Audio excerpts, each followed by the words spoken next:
المناصب لكم لا تعبثوا في اليمن، يا ساسة الحرب حلمي أنا أعيش بأمان. ما شفت في حربكم غير انهيار الوطن،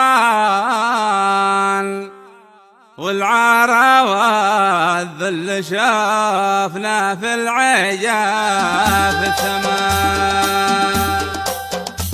جل المناصب لكم لا تعبثوا في اليمن، يا ساسة الحرب حلمي أنا أعيش بأمان. ما شفت في حربكم غير انهيار الوطن، العار والذل شافنا في العجاف الثمان. شعب اليمن ضاق من كثر البلاء والفتن، خافوا من الله زاد الظلم زاد الهوان. صنعاء سيرة تنادي عبد ثوب الحزان، اشتغت على الأمن ذي في عهد عفاشكان. جل المناصب لكم لا تعبثوا في اليمن، يا ساسة الحرب حلمي أنا أعيش بأمان. ما شفت في حربكم غير انهيار الوطن، العار والذل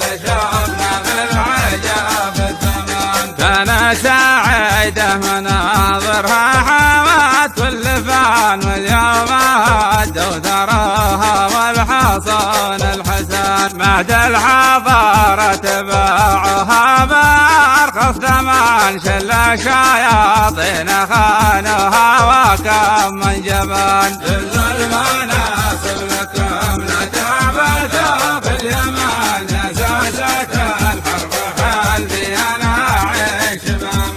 ما شفت في حربكم غير انهيار الوطن، العار والذل شافنا في العجاف الثمان.